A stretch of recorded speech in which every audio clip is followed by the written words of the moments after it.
Hello, this is Photography Gamer. Welcome back to the channel. Today I am reviewing Control for the PlayStation 4.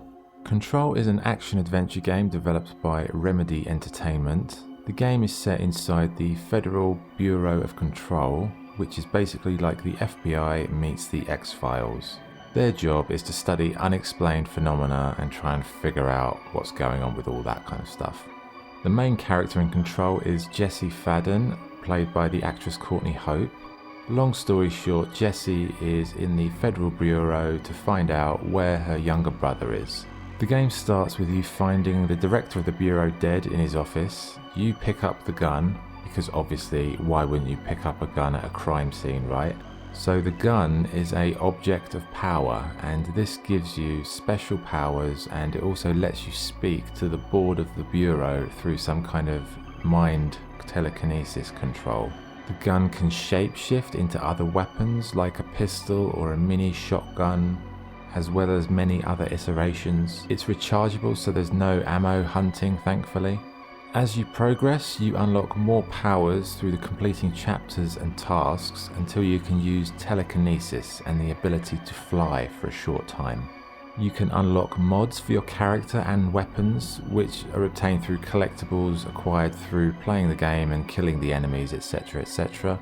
The game world is set within a corporate building, but there is more variety in terms of levels the further you go into the 15 or so hours it takes to complete the game. It definitely recreates that soulless vibe of most corporate offices. It's very cold, very metallic, and very formal in its visual presentation. So what does the game play like? For the most part, you're exploring the building, having occasional fights with enemies or solving some sort of mind-bending puzzle. The exploration is what it is. It's not a particularly large game environmentally. The real interest comes in the combat, and in particular the use of the telekinesis power. The combat is really the highlight of the game, because when you're shooting, dodging, flying around and throwing objects around with your mind, it really is some fun, exhilarating action. The puzzles are pretty well imagined and quite interesting. I would have liked to see more of them, as they're fairly spread out, and I just think it kind of would have been a nice balance to have more puzzles. The other part of the game is the narrative story told through cutscenes, and the story is the biggest problem with this game. The game begins by just throwing you into a soulless building with a character you know nothing about, and a character who shows almost no emotional expression throughout. Even when you're just walking around, the facial expression is as blank as an android with the batteries taken out. The game never really sets up your emotional connection to Jessie, so as you play through the game, you don't really feel emotionally invested in her journey. It seems a strange choice to have a female lead and not give the character some emotional depth. The actress in question is very talented in real life, and I feel she was really underused and not allowed to really express her true talents in the role.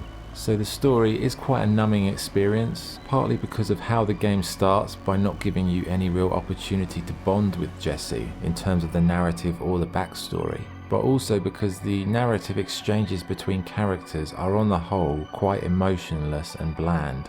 It's really not a game where you'll be playing it for the story or because you love the main character. For example, games like God of War, The Last of Us and Days Gone start out with prologues that give you an opportunity to bond with your character, understand your character and empathise with your character, and also the people that the character knows, their friends.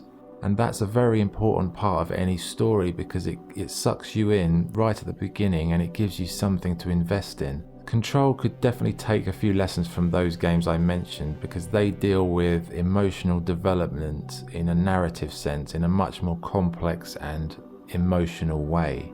Most of the other characters are equally forgettable. The janitor in particular is a complete mess of a character.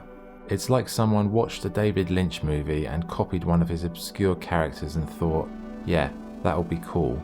Let's make a character that speaks with an accent who mumbles so you can't understand him. What a brilliant idea. Very good. I'm Ahti, the janitor, by the way. I'm sorry, I didn't catch that. What was that? Helvet. There be work for the axe. Take them behind the sauna, jumalauta. Say what? Very good. I bought him. The janitor, by the way. The enemies in the game are possessed by the hiss. Yes, I know, sounds terrifying, right? The hiss is a force that takes over people's minds and is a nod to the real-life sonic weaponry that's been reported in the news from time to time.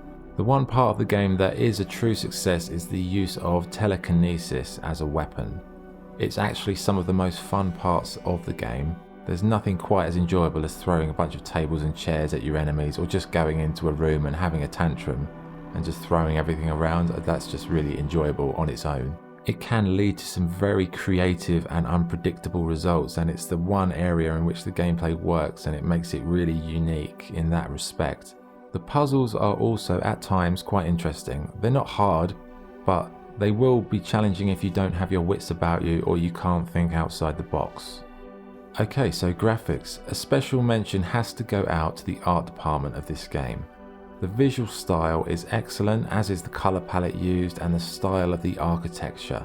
They really recreated that soulless feel of a corporate entity inside the building. The colours used throughout and the visual flair in the telekinesis moments are great, and overall the graphics are a massive success. However, the facial animations are very poor, awkward and emotionless most of the time. The use of lighting is well implemented and it has a very cinematic feel to the visuals. Overall, the graphics are one of the best parts of the experience. They're really lovely to look at.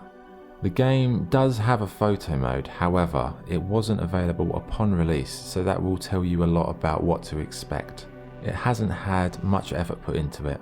It's very basic. You can move the camera, change the height, the focal range, and that's really it. You can add one of several filters which are mostly awful, maybe one or two are passable, but it's one of the worst examples of a photo mode I've seen in recent times. I was speaking to a friend about photo modes and she said if you're going to do a photo mode, do it right or don't bother at all. And that's something I couldn't agree more with, because this version, this photo mode in Control is really not good enough. Sound, music and voice. The sound effects are all pretty good. When you destroy the environments or use your powers or weapons, it feels very punchy and strong.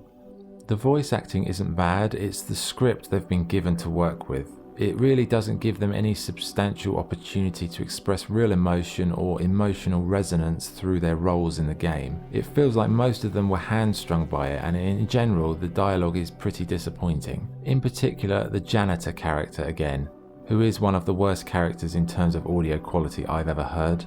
What good is a story if you can't understand what the characters are actually saying?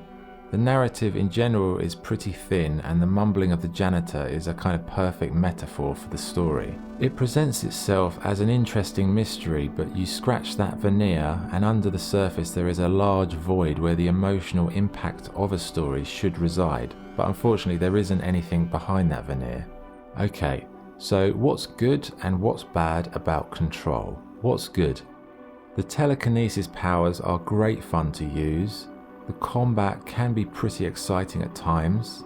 The puzzles are interesting and original on the whole. The graphics and art style are both excellently implemented.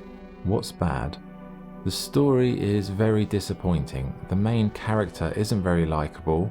The characters show very little emotion. The opening gambit doesn't give you anything to latch onto, so you never really bond with the main character. The facial animations are pretty poor and lifeless. It's quite a soulless experience on the whole, and it has a very poor photo mode. So what's the verdict? Control is a very cold, precise and clinical piece of work. It has an excellent art style and some wonderful graphics. The story has no emotional core or any emotive elements at all.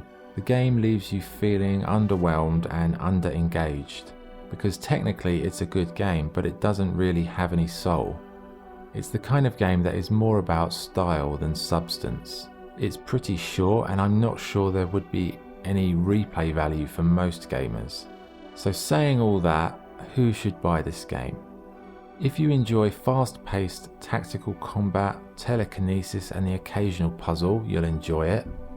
But if you want an experience that engages you on an emotional level with its story, then this is not the game you are looking for. So my score for Control is 7 out of 10. It's a game that has some good gameplay mechanics and some cool ideas. It has great graphics and good presentation, but underneath the facade of the visuals and the physical gameplay there isn't really any story to latch onto. It's a shame because the games that you remember, the games you enjoy the most, are the ones where you truly care about the character and their journey. This game unfortunately doesn't provide you with any of that, but it's still an enjoyable experience, throwing stuff around with your mind, shooting bad guys and, levitating and all that kind of stuff. Okay, so that was my review for Control. If you enjoyed the video, please like, please subscribe. I hope everyone has a great day. This is Photography Gamer signing off. Thank you.